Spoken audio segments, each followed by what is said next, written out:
Let's talk about life, love, faith, and family. This is Wisdom from the Word. Phone lines will open in just a few minutes. 888-564-6173. 888-564-6173. Now, here's today's host.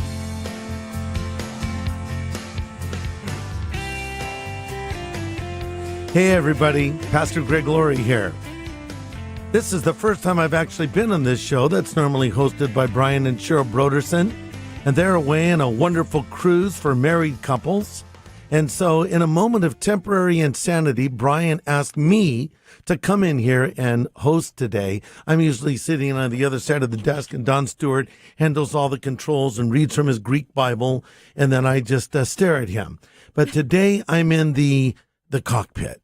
I'm in the place where it all happens, and I'm looking at a beautiful woman, Kathy Laurie. Where is she? I'm looking My over my wife shoulder. is here. Thank you. Now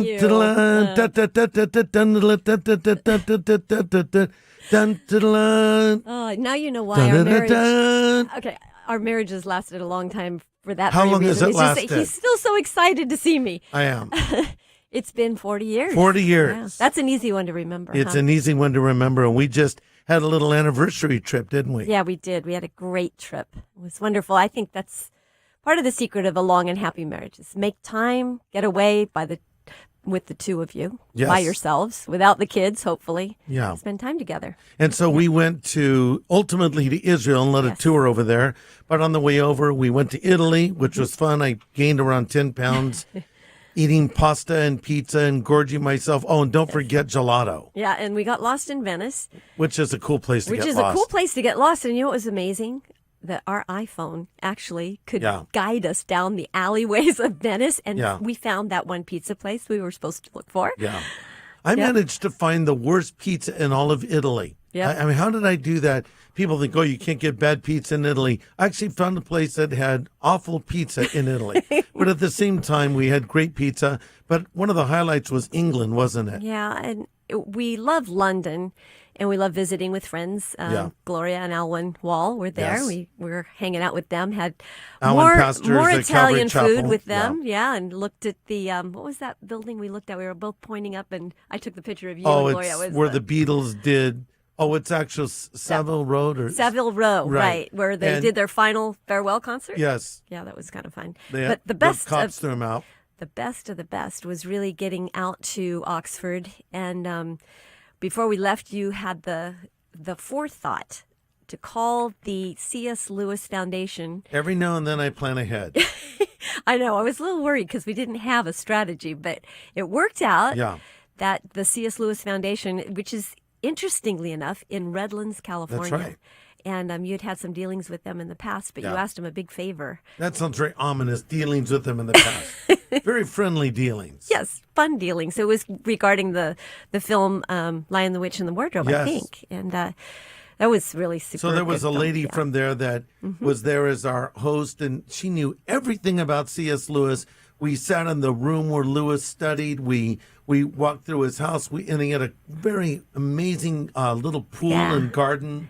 Not a pool, but it was a lake. Yeah, a small lake in the back of Him the and kilns. his brother planted the trees around it. And Yeah. it was in this spot that Lewis wrote The Lion, the Witch, and the Wardrobe and Mere Christianity and many of those classic Amazing. Lewis books. I mean, he's just, such a giant and a legendary kind of a guy. And so that was fantastic. Good. Hey, I want to tell you that we're taking questions. You can call the line that we have right here. And the number is it 888-564-6173? Is that the number? Yeah, so call 888-564-6173 if you have a question about life, love, faith, family, or hair pieces. We're going to deal with hair pieces today.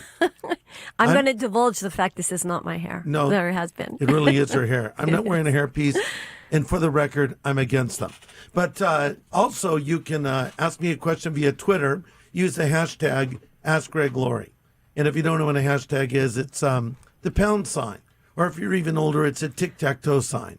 The little past that little pound sign, that hashtag #AskGregLaurie on Twitter. That way I'll be able to find your question, and maybe we'll get to our on the air here. But a few things we wanted to mention to you guys since we have this great opportunity First of all, this coming Sunday at Harvest Riverside, I'm speaking on the topic, the unforgivable sin. You know, all manner of sin can be forgiven except one. Do you know what it is, Kathy, Lori? Go. Yeah, it's blasphemy of the Holy Spirit. What do you think that means? I think it is rejecting the work of the Holy Spirit, which is his job is to draw us to Christ. That's right. So it's resisting that drawing of the Spirit in our lives. It's just, it may not be a sin that you commit just in an instant. It might be a lifetime that leads up to this. So you don't need to come here we speak. You just got the answer. But actually, it's really a sin I think that a hardened unbeliever would commit. And quite frankly, I think the person who's committing this sin wouldn't even care if they'd committed the sin or not. Yeah. The reason I bring that up is I think sometimes Christians are troubled. They read about this unforgivable sin. So we'll explain it. Yeah. The person of this Holy Spirit, how he has a personality, he can be sinned against and lied to and much more. So it's a fascinating study. But we have a very special guest coming to Harvest in the month of June. And his name is James Dobson. You all know him. Dr. Dobson, really, he is a legend in the Christian world. And his writings on the family and marriage and raising children and much more have been read by so many, and they've helped so many. And so I've become friends with Dr. Dobson. He always tells me to call him Jim, but I go back to calling him Dr. Dobson. But we become friends since I was able to speak at the National Day of Prayer for him and his wife last year. Right. So we talk a bit on the phone here and there. And so I've been trying to get him to come out where I could interview him at church. And he's agreed to it. So I'm going to do like a 45-minute interview with a good doctor at Harvest Riverside and Orange County on June 8th. So mark that date. You will not want to miss it. We're going to talk about his life, about his beliefs, about the things that are important to him. And then that night, he's going to be speaking 2 times at Harvest Riverside. Again, this is all on June 8th, and he's giving messages on leaving a legacy. Then the following night, he's going to be at Harvest Orange County, speaking 1 time at our church down in this area. So will that also be on the subject of leaving a legacy, or is it a different? I think it's all part of the same series, and it's really a film series that he's recording. And also he'll be joined by his son, Ryan. So that's going to be fantastic, an opportunity to hear Man of God. But listen, Kathy, to have you here in the studio is great. Sounds so formal, doesn't it? So, what's your name again? Kathy, that's it.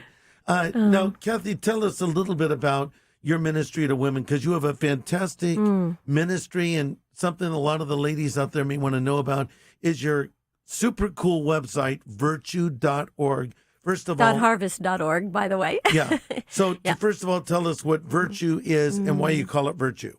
Well, you know. Okay, that's good. Listen, we have a call. I'm kidding. Go ahead. Well, the website was really birthed out of the relationship that I had with Brittany. When Christopher married Brittany, I suddenly had a girl in my life, a daughter-in-law, and Brittany was a fairly young Christian when she married Christopher. And I wanted to pour into her life everything that I had learned up to this point. And we began meeting together every week, and we had Bible studies together, both she and her mother and I. And it was an awesome time to pour into their lives, just the foundations of Christianity, and then begin by answering some of the questions about what it means to be a wife, what it means to be a mother, what it means to be a daughter, what it means to have a family, because I wanted to pour into her the foundations that the Bible gives us, because the Word is so rich. It has so much to say. And so anyway, we decided that we would start this website, which kind of came out of that mentoring season that we had. And the website has a little bit of everything. It has a lot of scripture, a lot of advice, notes, things I write myself, a blog that I have on there. You even have recipes on there? Yes. And videos? Yep. We have videos, and we have recipes, and we have crafts. And we had a lady that was on, and she was an Italian lady, and she's now in heaven. She's gone on to be with the Lord. Yes, her name was Joe. And she showed us how to make the most authentic Italian sauce with meatballs. Amazing. And it's the best ever, isn't it? Yeah, it is. And that's a video that was posted on there. I think it's on YouTube as well. But yeah, if you want to know how to make a great, authentic, New York style Italian sauce. So a lot of practical. You've got recipes, you've got devotions, you've got photographs. And I think what's great about it is you're kind of taking what Proverbs 31 is all about. This is a godly woman, but she's a practical woman. as she's a good mother, she's a good wife, and so she's a balanced woman. And I think that's what we need out there today.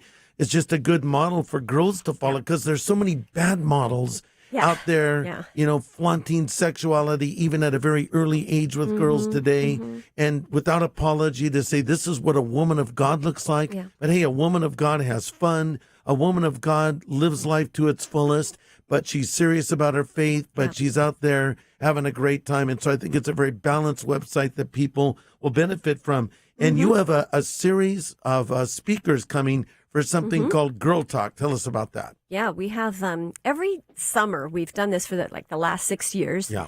We have 4 weeks in July that we designate to bring in some of the most amazing speakers. We've had authors like, oh my goodness, Elise Fitzpatrick. We have had Nancy Guthrie. We've had Ellen Vaughn. These are women that have written books and have such an amazing insight into their particular expertise. But this year we've got 4 amazing speakers. I'm super excited. We've got Nagme Agbedini, if I'm saying her name right. She is a Calvary Chapel pastor's wife. Yes. Married to Pastor Saeed, and everybody has heard or should have heard by now about Pastor Saeed's plight. He was arrested and imprisoned in a terrible prison there in Iran. As a matter of fact, just yesterday he was in the news. His plight. He was someone from the family had observed him in the hospital, and he has been severely beaten. It's just awful what's going on there. They're trying to get him released for nothing more. His crime was going over there and helping orphans. And he was arrested in the name and of the Lord. Yes, and so we were all praying, and Nagme has been given as a result of this horrific thing that has happened in her life. She has this amazing platform. Yes. She's testified before the, let's say that big council. That one. Congress? Yes, she's been before Congress. She's been on every major. United Nations? Yes, that was it. Every major news site, everything from the New York Times. Between the two of us, we have one brain. Yeah, thank you. Fill in the gaps. So I had to help. It. Yes, she helps me too. It was the United Nations. But she's going to be one of your speakers, and what a powerful speaker. And who else do you have coming? I'm so excited about Sally Lloyd-Jones. She's the author of the Jesus Storybook Bible. And for you which moms you read out to there, our grandkids. And I read it myself. It's so well written. She is not related to Martin Lloyd-Jones. That's always the first question I get. But she is English. And she has an amazing... Is she related to Martin Lloyd-Jones? I wasn't really listening. You weren't listening. No, I'm kidding. Go ahead. She is not related to Martin Lloyd-Jones. So she's a great writer. Well, and that Jesus Storybook Bible really presents the gospel to children. It does. I think in every little story. The problem I have found, once I picked up her book, I realized there are so few books out there that preach the gospel to children. Now we think, wait a second, there are jillions of Bible storybooks. They almost always fall under the category of moral stories, okay? You tell the story of David and Goliath. And the point that children are often given is that now you must be strong and brave like David and overcome those giants in your life. So she brings the gospel. She says, you know what? The greater David came, and he slew the giant of sin in our lives. So you have 2 more speakers who are there. And then we have Joanna Weber, who wrote a book called Having a Mary Heart in a Martha World. She speaks to the Martha in all of us. And we long to be Mary. We long to sit at Jesus' feet, but we find ourselves as mothers, as wives, as, working women. We are so torn about by this culture's porn. We have to be everything to everyone. And so she says, sit at his feet. And then our last speaker is Catherine Martin, who is Which was your maiden name. That is, but it's not me. It's another Catherine Martin. No. Are you sure it's not you? It's not me. I wish I had written all the books she's written because she's an amazing author. Her thrust of her ministry is Quiet Time Ministries, and she is all about finding that time in your life where you, that place in your day where you set aside time to be with the Lord. And the best news of all, Greg, is these 4 weeks are free. You can attend. They'll be held both in Orange County. None of these conferences they charge, but we offer them for free. Yes, and it's not free to us. Right. I mean, we pay each of these speakers honorariums, and there are but it's at Harvest involved. Riverside and Harvest Orange County campuses, and they are held on Wednesdays in Orange County, last 4 weeks of July. Okay. And Thursdays in Riverside, the last 4 weeks of July. We'll have demos. We'll have amazing worship. And we do have children's ministry for the ones that have little ones. So that's going to be great. Yeah, register at, again, virtue.harvest.org under the heading Girl Talk. Well, Kathy, we've got a lot of questions that have come in. Let me take a couple from Twitter, and then we've got some people on the line we're going to get to as well. If you've tuned in late, this is Greg and Kathy Laurie filling in for Brian and Cheryl Broderson, who are away. And by the way, next Friday, in the absence of Brian and Cheryl, Ray and Vicki Bentley will be here. Oh, great. Ray and Vicki are good friends, and they love the Lord. They have a great marriage, and so I'm sure that's going to be a great time. But so here's a question from Twitter. This is from Brian, and he says, do our earthly marriages in the Lord continue in heaven at the resurrection? That's an interesting question. Is that a hopeful question or a fearful question? What do you think? In other words, do you think he wants it to happen? I wonder. You know what? He hasn't said. But here's the interesting thing, I think, that we need to just sort of open our minds a little bit.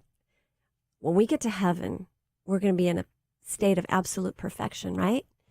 We're not going to have any of the same temptations, jealousies, envies, fears. We won't be insecure or threatened by anyone. To me, Greg, and I have loved this little book by Jonathan Edwards that he wrote on heaven, tiny little book. He says heaven is a place of love. And when we look at God and we look at the sacrifice and the love with which he loves us, which is a love that empties itself for the good and for the sake of others, when we get to heaven, our marriages, our loves are going to be perfected. Yeah. So if the questioner is trying to say, well, wait a second, we're going to be married and you're going to be living in my house and you're going to be exclusively my husband and we're going to, I don't think in heaven I'll make messes anymore. That will be a fabulous thing. And you I would will have not to clean up my messes. No. You're acknowledging you've napped? I acknowledge I do. Was that a public acknowledgment? Well, interesting. Yes, I admit. Let's kind of deal with that a little bit. Because I like things put away and you like things out on every surface where you can find them. If you watch the live video feed, you can see I've already made a mess here. In fact, I set my teeth in on top of my Bible and left a little stain. I'm not happy about that. I think it's a sign of a very, very creative mind. I've come to appreciate your creativity and try to overlook the messes. So in heaven, I don't think there's going to be that sense of you're exclusively mine. Yeah. I think we're going to be so in love with Jesus and so in love with loving one another with perfect love that it's going to be different, but it's going to be better. It's going to be even better. So I don't know. I answered the question right. Okay, I think that's good. And Jesus dealt with this, and of course in Matthew chapter 22, when he says in the resurrection they neither marry nor are given in marriage, but are like the angels of God in heaven. So the point is, it's not the same as it was on earth. No. It's better than it was on earth. You'll still have your love. It will be a sweeter, pure love, a perfected love, if you will. And you won't have the conflicts you've had on earth, but it won't be the same kind of relationship that you had here, but it will certainly be better. And I think sometimes people think when we get to heaven, we're going to have some collective brain wipe, sort of like Men in Black. Remember, they had that little device they'd put in front of the person's face and they'd forget everything. No, we don't know less in heaven. We know more. Yes. But here's the key. We know with perspective. We're able to see things from a divine perspective. The scripture says in 1 Corinthians 13, we will know even as we are known. So our knowledge will be far more complete. And it would appear that our knowledge will continue to grow in heaven. I love that. So I don't think we just get to heaven and it's like, we've arrived. I know everything, and my brain is 25 miles wide. But I think rather you're just in a constant growing, learning process. And that's one of the great features of growing and learning in heaven. And the centerpiece of heaven will be Jesus himself. That's right. And our relationship with him and our love for him and his love for us. I mean, how fantastic is that? When we read the New Testament, and I love the way John refers to himself as the disciple whom Jesus loved. Yeah, we were asked about that the other day. And then there's another place in the New Testament when it speaks of Mary and Martha sending word to Jesus about Lazarus being sick. They said, the one you love is sick. And I think that when you were around Jesus, you felt like you were the one he loved most. And I actually wrote a little blog on that on Virtue. Good. That we should all have that kind of relationship with Jesus and have such confidence in him that we feel like we are the one he loved the most. Speaking of writing, you've written a fantastic book called I Married an Idiot. I was a little offended by the title when it first came out, but No, it's called As I See It by What Kathy if? Laurie. Oh, my goodness. It probably sell really well. People were like, what in the world? But As I See It, thoughts for women on issues that matter from a biblical perspective. And, you know, this is really a fantastic book. I have to say, she won't say that. She'll be humble and say, oh, no, no. But really, I'm telling you, this is a great book. I was blessed reading it and working with her on it and the edits as well. But, you know, she tells a lot of stories from her life. She's had a very interesting and fascinating upbringing, and then adventures she's had in life, lessons she's learned in life. But what I love is in every one of these writings, Kathy always brings it back to the Word of God. And that's what really matters. And that's what women need. And for that matter, that's what men need. That's what we all need. And, you know, kind of with that in mind, here's a great question from Monica. She says, please tell us how it is that you and Kathy Laurie, I like the way she used your full name. Not you and Kathy, but you and Kathy Laurie. Well, it sounds like, you know, a middle name more than a last name. Yeah, you're often called Laurie, aren't you? And I answered to it. Yeah, hey, Laurie, and your name is Yeah, Kathy. it's okay. And let's just probably a You good called time. their name Adam, so there we are. There you go. I am Lori. And when we were married, Pastor Chuck performed the ceremony. And when it was coming to an end, he Yes. looked at us and he said, I now pronounce that Greg and Laurie are man and wife. Yeah. So I married myself. And it was so funny because years later we were standing out on the patio at Calvary Chapel, Telling Costa the Mesa, story. telling this very story. At I think it was a pastor's conference, Yes. and we were with a group of friends. We were laughing about it, and Chuck walked up into the circle and he says, "Hi, Greg," and he looked at me and says, "Hi, Lori."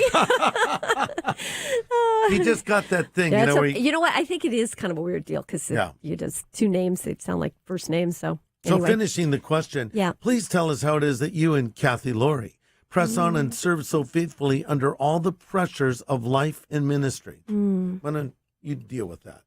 How do we press on? That's a we real talked compliment. about heaven. Well, let me just say thank you for that compliment. I don't know that we do that in any way as good as we could 100% of the time, because there are those moments when life is really hard. But I think the hardest moment we ever faced was July 28th, 2008, when the Lord called our son Christopher home suddenly and unexpectedly. And I think people really did expect, I think they were very curious to watch us and how we were going to hold up. And it was right before the crusade that summer. It was one of those days that you just never, ever, ever expect will ever happen to you. And, you know, you just don't dream about those things ever, the possibilities. But you don't even want to entertain the thought. No, it's so awful. It's just but it unthinkable. did happen. But it did happen. And when that happened, what it did, and I think you've said that before, that faith isn't made in a crisis, it's revealed in a crisis. And I think what it did is it drove us to our knees. It drove us to the Lord. And when we are desperate and driven to him, he is strong on our behalf. And I think we recognized the most important thing in all the world was our relationship to God and our relationship to one another, you know, the loves, the family that God has given us. And we held on to each other, and we held on to him first. It goes right back to the very beginning of our courtship, Greg. Right. I mean, we have told this story. I have told the story that one of the things you said to me before we even began dating, we were coming home from it was a family camp way back in the day when Calvary Costa Mesa used to do family camps. And you and I were just beginning to date. Actually, I don't even know if we were dating. I think we were just friends. And we went to this family camp, and we were coming back down off the mountain. You were driving, and we were kind of thinking about dating at this point. But you turned and looked at me, and you said, let me just tell you one thing. I guess we're going to start dating here, but I just want to make one thing perfectly clear. You said, don't ever get between me and my relationship with the Lord. And I was just like, yes, this is exactly what I'm hoping and wanting in a guy. I was just so tired of guys who were just wishy-washy, and they would That wasn't capitulate. real romantic, though, was it? No, well, it was. Okay, maybe I'm just a strange girl, but I wanted somebody who wanted Jesus more than he wanted me. Yeah. And I always felt like so many of the guys that I had dated, as soon as they sort of sensed that sort of attraction, all of a sudden they became like these limp, wet washcloths. They had no opinion about anything. They wanted to know what I thought first, and then they wanted to agree with me. And that certainly wasn't the case with you. You didn't agree. We fought like cats and dogs, didn't we? We broke up 3 times. And but what we really realized about each other is we loved Jesus and we did love each other. We just had to work out some of those kinks. Right. So we hung in there, and the tough times have only driven us deeper into him. And I think our loves and our relationship with one another is just stronger than it's ever been. Well, I'm going to take my first call, and I don't know if I clicked it right. You have a chimpanzee at the controls here, but I'm trying to take a call from Jackie. Jackie, are you there? I'm there. How are you guys? I did it. Yay! Jackie, hello. It's Greg here and Kathy in studio taking your call. And you had a great question, so fire away. Well, I thank you for being able to take my call. My question is, my husband and I are going to be going on our 25th anniversary. Congratulations. Thank you. We have 5 beautiful children. And, we've had our pitfalls, our ups and downs, and it seems like we've disappointed each other. We've gone through some, terrible times. I'm an 8-year breast cancer survivor. Wow. Praise God. And it just seems like getting to this point at 25 years, it almost seems harder for us to bond, to connect, because of all the things that we've gone through. And I'm just curious if you have any advice on how to move forward and how to reconnect on a level that we used to be at. With the busyness of children and everything else going on, I miss that. I crave that. And what advice would you give us on that? Well, that's a great question. Let me ask, first of all, Jackie, is your husband a Christian as well? Absolutely. Is he listening right now? No, he's not. Okay, well, hopefully this will be available in archive form. So let's get the husband to listen in later. And why don't we go ahead and attack that question? We have 4 minutes to do it before the break. Wow. Kathy, Lori, how to keep a marriage strong. And it's now 3 minutes. We can pick it back up afterwards. Just kind of bullet points. Okay, how do you, she needs to get the marriage back to where it was before. Right. What are some practical things you can think of? I think first and foremost is both of you, and if you're both Christians, it's such a wonderful thing because you both have a walk with the Lord. And I think if you put Christ first, put his word first in your life, you realize that it's not about you. It's not about what you can do for me. It's what I can do for you. Yeah. That is the Christian life. We're not called to promote ourselves or to put our needs before the other. We're called to put the other's needs before ours. That is the way of happiness, really. Yes. A selfish person, a self-absorbed person is actually going to be a very unhappy person. So you put the Lord first. You understand what his word says about marriage. Second of all, the next thing, your priority is the Lord. Your priority is your marriage. Yeah. Your marriage preceded your children. Yes. And it's going to outlast your duties and your responsibilities of raising your children. I love what Alistair Begg said. Pour into your marriage. Invest in your marriage, money, time, resources, vacations, getting away, a date night once a week. Invest in that marriage because it's the kids are going to come, but the kids are going to go. Yeah. And it's the two of you, hopefully, that will be together when that phase of life is past. But so I don't know. What else would you say, Craig? Well, that's great advice. I would say just, do the practical things. Like you mentioned a date night. I think go out and do the things that you did when you started to court. Don't stop doing those things, like complimenting your wife, telling her she's beautiful, affirming your husband. Listen, husbands need respect and wives need love.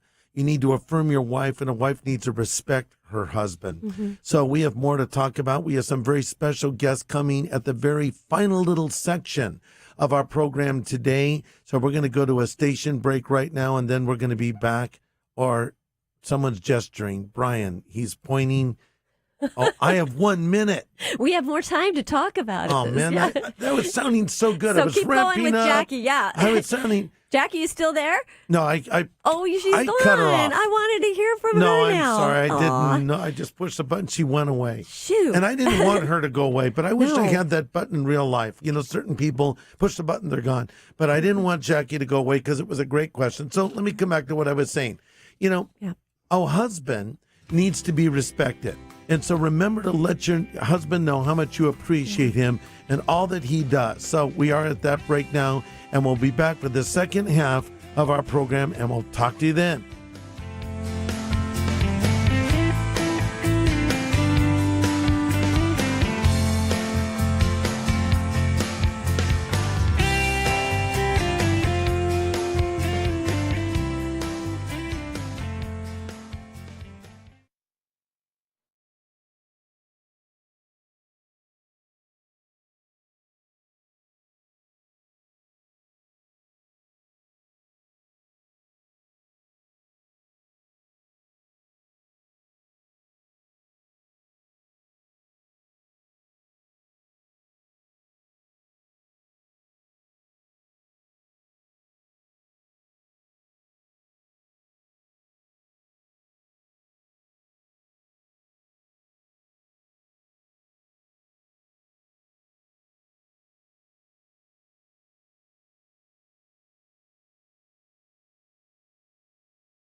Welcome back to Wisdom from the Word, a program about life, love, faith, and family.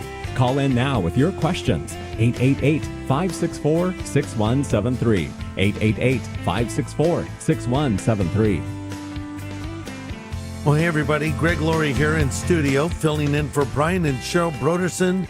We're away on a married couples cruise, and in a moment of temporary insanity, Brian said, hey, Greg, would you and Kathy come in and do the show for Cheryl and I? And I said, okay, sure. So here we are, and it's great to be with you. And a lot of you have never met my wonderful wife, Kathy.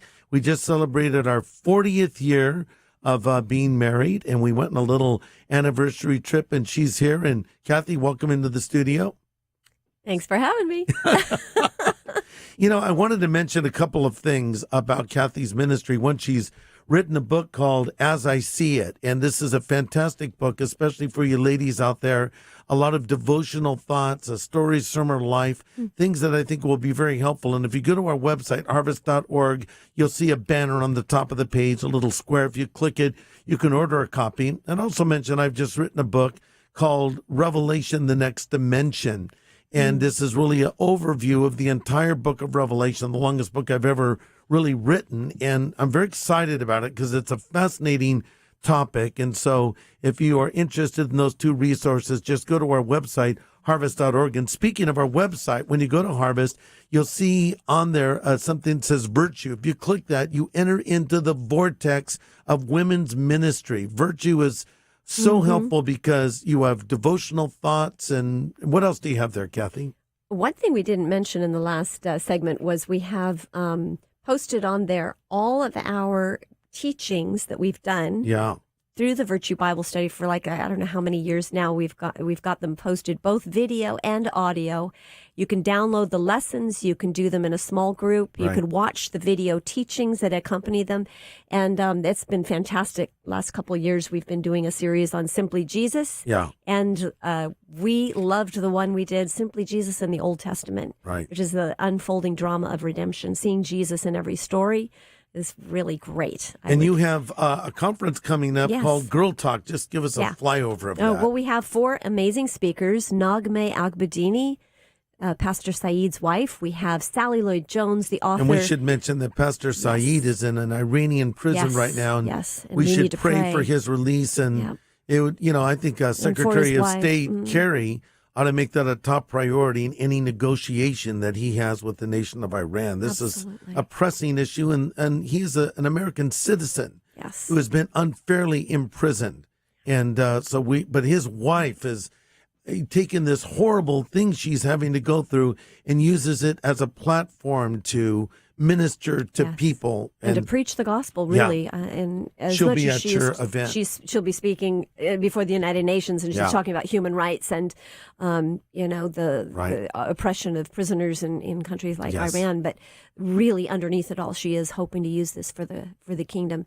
And then, Sally Lloyd-Jones, author of the Jesus Storybook Bible, one of my very favorite which you read authors. to your grandchildren. And I read myself. I do. Yes. I read it myself. It's very well written. Totally amazing. And she's going to be there, as well as Joanna Weaver, author of Having a Merry Heart and a Martha World, and Catherine Martin, founder of Quiet Time Ministries, all 4 weeks, the last 4 weeks in July. You can register on virtue.harvest.org. And it's free. It's free, and we do have childcare, both in Orange County and in Riverside. Wednesday in Orange County, Thursday in Riverside. Okay, so we have some special guests coming in just a few moments, and you're going to love them.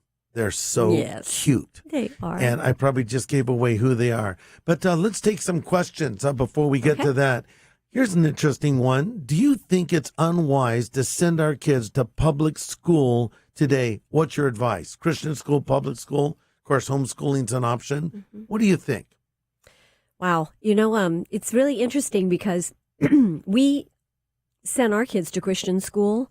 I did homeschool Jonathan from, 6th grade. That's our youngest down, son. Actually, from kindergarten through 6th grade. Right. And so obviously we believe in Christian education. We believe in Christian private school as well as homeschooling. But having said that, speaking with our high school ministries, guys and girls who have helped in high school ministry, they have had a very interesting observation.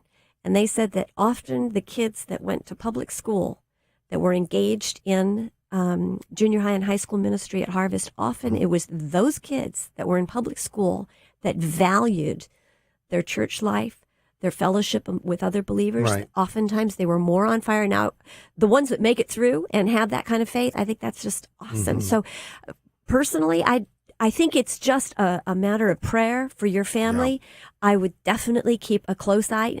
Just because you're sending your kids to a Christian school does not mean that you take your hands off the steering wheel and you turn them over to those Christian teachers and the quote-unquote Christian friends, because a lot of times Christian schools are filled with kids that are from families where parents are church not brats, they're sometimes. church brats, and some of them are from discipline problems from public schools. They just okay, well, we'll send them to the Christian school. And so, godly children as well, but it's a mixed bag is what we're saying. Those kids, our children, are our responsibility. And so you need to have your eyes wide open, have open lines of communication. When they get home from school, sit down, try to have some moments with them, find out what's going on in their lives. The spiritual education of your children is a responsibility of a parent. A teacher is there in a reinforcement role, especially if they're a Christian teacher. But really, it's our job as fathers and mothers to train our children in the way that they should go. And we should not farm that out, if you will, to somebody else. But see, they have their place, but that doesn't relieve you of your responsibility. And really, it's a privilege, isn't it? It is a privilege. And I was going to say something in favor of public schools here for a moment. We have a very good friend who has a daughter who is autistic, and also she has cerebral palsy. Yeah. She's in a wheelchair. She needs assistance. Yes. There are not many private Christian schools out there that can accommodate her needs, and she has found public school to be a great place for for them to send. Her name is Mia, and so what Greg has just said about it is your responsibility. Just because you might not have the funds to send your children to a private Christian school, and you may be a working mother or father that cannot homeschool. Right. So you don't have any choice, and your children are in public school out there. Let me just say, your kids may be in public school, but you have a lot of control. Yeah. You do. You control. They're in your house. You have rules. You can use privileges and rewards, punishments and rewards to reinforce that. But which she does with me as well. I put you in your corner. Well, like no food tonight. So it works. So you need to pray about that. There's not a one size fits all. We're thankful for Christian schools. We have one at our church at Harvest, and of course Calvary Chapel has one. There's many great Christian schools out there, but you may not have the luxury or even opportunity to put your child in a Christian school. There's also homeschooling, which we did with both of our children in addition to Christian school, and there's a lot of advantages to that. And a lot of it depends on the school, and a lot of it depends on the teachers. Because sometimes in a public school, you may have a Christian teacher who supports your worldview. Then there's public schools where the teacher is hostile to your worldview. So you have to take all of those things into consideration and ask for wisdom from the Lord. But listen, speaking of the family, we have a fantastic speaker coming to Harvest Riverside in Orange County in the month of June. I don't have to introduce him. Dr. James Dobson. He's a legend. I mean, he's one of the great men of God that's been used to touch so many lives. And Dr. Dobson will be with us June 8th in the morning service. I'm going to interview the good doctor for 45 minutes, talk to him about his life, his beliefs, what he thinks is important, because he's also going to speak that evening. That's also on June 8th, 2 times at Harvest Riverside on leaving a legacy. So we're talking here about influencing our children and training them up in the way that they should go. Dr. Dobson's going to talk about that. He is like the expert, no question. Then on Monday night, he'll be with us at Harvest Orange County speaking one time as well. So mark those dates, and you can go to our website, harvest.org, to get more information. Here's maybe the last question we'll get to today. It's from Pamela. Excuse me, it's not from Pamela. This is a different person. This question is, how can a single godly man conduct himself in relationships? And Kathy's single women too. So, okay, so let's talk to the singles. We're talking a lot to the married folks out there. Okay, there's some single people out there. Tell me 3 things a single person should know right now. Bullet points. 3 things. Okay. Well, first of all, that your single status before God is not any less or diminished in any sense than a person who was married. Right. You're not a lesser person. Absolutely. Your singleness can even be a calling, a privilege. Paul talked about the mobility and flexibility a single person has. He that is married cares for the things of his wife. By the way, that's not said critically. It's just an observation. But he that is single cares for the things of the Lord, meaning you There's don't have the freedom. responsibility of a spouse. So, hey, if you're single, embrace it, and not to be a wild person or to do things that are displeasing to God, but rather to recognize you have the freedom to do things a married person couldn't even Absolutely, consider. Like go in the mission field, for instance. Exactly. Or who knows what? Yeah, serve the Lord with all of your free time. Right. When you're married, you have a commitment. You have obligations to that husband, Right. to your home, to all kinds of things. So And you're just- not you're you're free. not a lesser person, okay? Number two, okay, so a single person out there looking for a potential spouse, where's the best place to look? Well, within the family of God, absolutely. I would not Does find that rule bars out pretty much? you can. I would not recommend that going to Yeah. a bar. No, I No. would not. But I would say that within the family of God, find yourself a believer who obviously is in love with the Lord Jesus. I wanted a guy who was more spiritual than I was. I wanted somebody who loved God more than they loved me. Yeah. Emotions are fickle; things come and go. But someone who would have God as the center point of their life, Yeah. then I have a trustworthy factor there. There's something bigger than himself or herself. Look for a godly person, and I would take it even a step further. Don't just look for a Christian. I mean, so many people say, "Oh, I'm a Christian."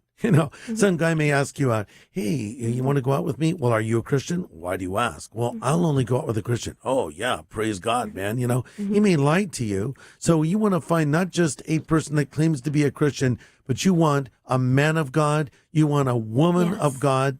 And so look for someone, take it even a step further, more godly than you. Yeah. A real spiritual person, because that's what you want to build a relationship on. Who are these cute girls that just walked in this room? Oh, I think this is. They're putting their headphones on. This is Stella and Lucy. Look, they're like professionals. They sit down and put their headphones on.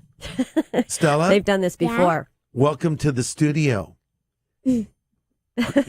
Lucy, Yeah, how are you? good. So this is Stella and Lucy, and Stella and Lucy are our granddaughters. Named after.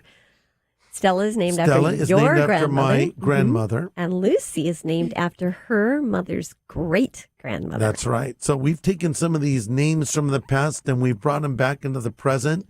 Stella and Lucy, and they're both the daughters of Christopher, our son, Yes. who's with the Lord, Yes. and his wife, Brittany. Yes. And Brittany has remarried a Yes. wonderful guy named Robbie. Yes, and And they call him Daddy. They call him Yes, Daddy, and they he's do. been just wonderful. And we're so thankful for the Lord bringing Robbie into their life. But these little girls, they go to Christian school. Speaking of school, Yes, they they go do. here to Calvary Chapel School. So what happened in school today, guys? Stella, did you learn anything?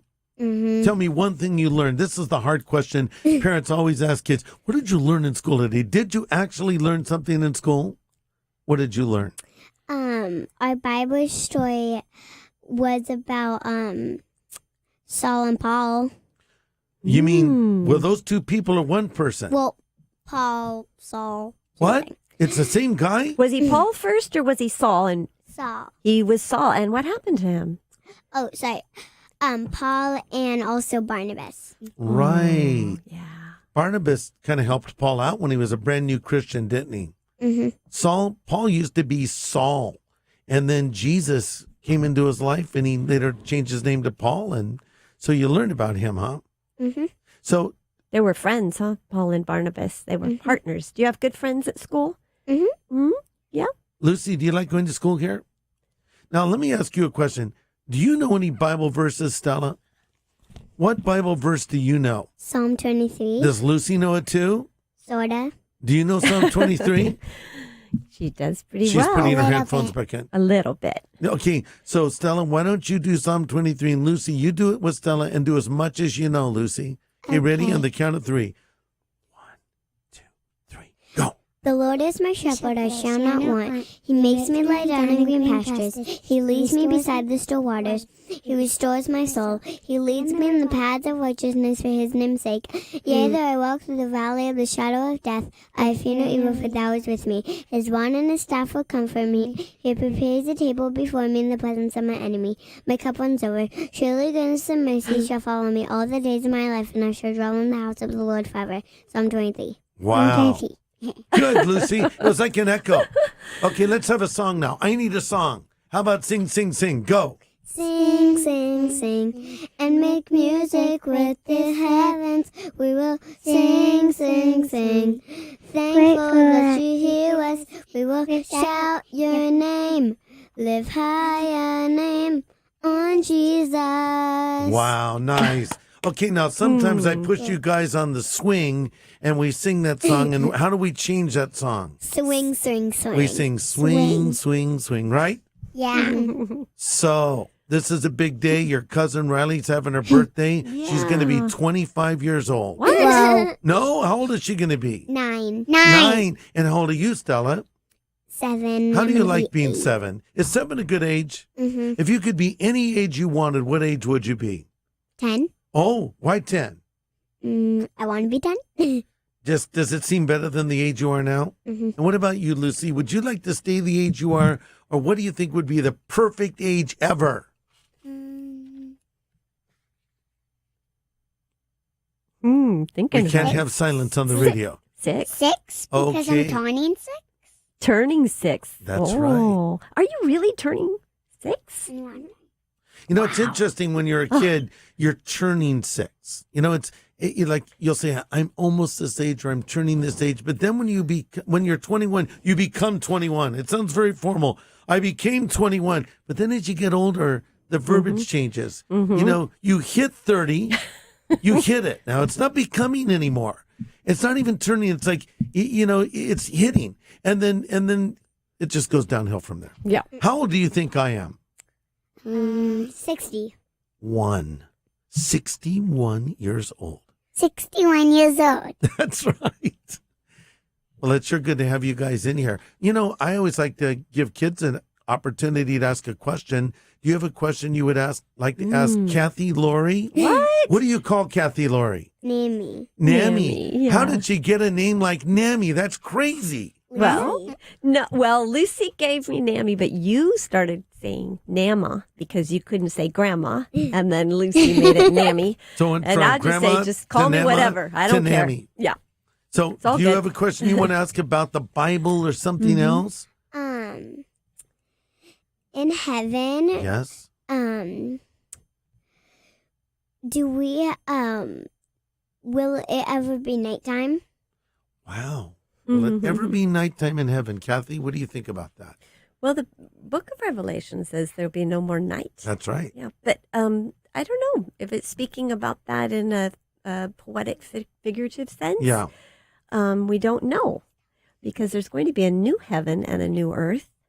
And will it be like this one? Will we have planets in the solar system, or will it be an entirely new order? But well, one thing we know is the Bible often talks about nighttime as being a kind of a scary time, or it's symbolic of sin and darkness and that.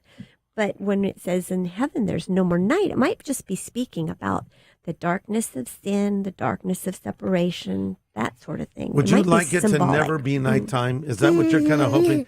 You know, I kind of think it won't ever be night. It's going to be like an endless summer. Yeah. And we're going to do really fun stuff. And we're going to... Lucy's getting very excited. It's never going to be boring. And we can eat food, anything we want, and we won't get fat. I don't think these girls have to worry about getting fat. And guess what? Guess what? One day we're going to come back to Earth again, but Earth isn't going to be like it is now. It's going to be perfect because Jesus is going to make it like it was back in the Garden of Eden. And you can have pet animals. And guess what kind of pets you can have? What? How about a pet lion? Ooh! How about a pet snake? So that's a special time when we're going to be with the Lord, and we'll be with people that we love that have gone to heaven before us. Papa, you You've had a pet snake. I have had pet snakes. I don't know why. When I was a little kid, I liked snakes, and I had many snakes. And now I look back on snakes and I think, why did I have pet snakes? Really, they're kind of, I don't know. You never know what a snake's thinking. You look at a dog, if a dog's happy. If a dog's happy, what does he do? Wag his tail. Yeah. If a cat's happy, you don't know so much. But a You snake don't know says so meow. much. He lays down in bed. Yeah. It says meow. Hey, wait a second. I'm always making fun of cats, but guess what? I just saw a video where a cat saved a little boy's life. Did you see that video? I'll show it to you later. Okay, here's what happens. There's this little boy, very small little boy, like the son of your, this age of your cousin Christopher, little guy, maybe a little bit older. He's just out playing. All of a sudden, this dog comes running up to him and starts biting the little boy. And out of nowhere, a cat, like a bullet, comes over, attacks the dog. The dog runs off. Chases him off. Yeah, the cat saves the dog.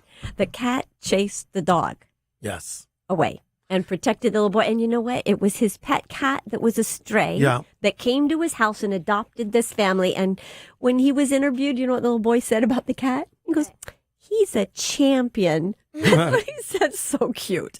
So that's why I'm not going to A make good fun cat. of cats anymore. From now on, I'm being nice to cats. Back to snakes. You never know what a snake's thinking. Snake's looking at you and he's thinking, I might bite you in the face. I don't know. Maybe he does that. So the thing is with snakes is they're not the best pets, but in the new earth, when heaven comes to earth, we can have snakes as pets. We can have lions as pets. In fact, a lion and a lamb will go out for a walk together. Now, normally that wouldn't work out so well for the lamb because the lamb would come back with a full stomach. In other words, the lion would eat the lamb. But one day it's all going to be so much better. So It's going to be great. amazing, huh? Be like the Garden of Eden. Yeah. That's what I think. Maybe there might be night in heaven because when God made the earth, it was perfect before sin, and there was day and there was night. Yeah. There was. I don't know. Well, we're going to find out, look aren't we? Eden will be restored. So if we want to know what it's going to be like when heaven and earth come together, when God walks among his people once again, like he did with Adam and Eve in the garden, we can look back to the first few chapters of Genesis before the fall. That's right. And get a clear picture, right? That's It's all going to be restored. Yep. Lucy, what's your favorite food? Ravioli. Ravioli. Stella, what's your favorite food? Corned beef. Serious? Corned beef. And you have that at So your great funny. grandmother's house all the time. Corned beef. How often do you hear little kids say their favorite food is corned beef? Sushi. How many kids say they Not like many. sushi? She's got a very educated palate. Yes, you know she what that does. means? You've eaten a lot of interesting food from Very all over the expensive, world. too. I've taken her to lunch. Yes. Like tuna salad. Okay, well, listen, we're coming to a close here. A couple of things I wanted to bring to your attention that we talked about earlier. This Sunday at Harvest Riverside, I'm going to be speaking on the unforgivable sin. I wanted to mention again Kathy's book called As I See It, and my new book on Revelation called Revelation: The Next Dimension. And if you go to harvest.org and click on the banner, you can get a copy of either one of these books or both books if you like. And then we were also talking about this great event coming up called Girl Talk. That's the month of June, right? July, the Oh, last excuse 4 me. weeks of July. Yeah. But we do have an event in June 21st, a conference for mothers, also free, also in Orange County and Riverside. It's going to be amazing. A Saturday conference, both campuses.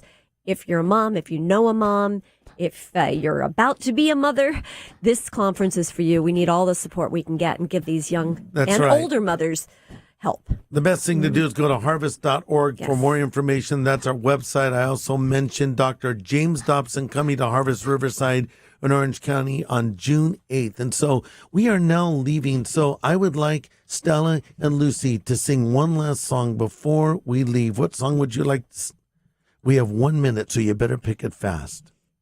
You know that song you sing when you swing, Let's Go Fly a Kite? You want to sing that one? Okay, You ready? Sing that one. Let's go fly a kite up to the highest height. Let's go fly a kite and send it soaring up to the atmosphere, up where the air is clear. Let's go fly, fly a kite. That's perfect. Hey, that was good. Okay, everybody, so we're out of here. But next Friday, Ray and Vicki Bentley will be filling in for Brian and Cheryl. It's been a joy to be with you. We'll see you next Wednesday on Wild Wednesday right here on K-Wave 107.9.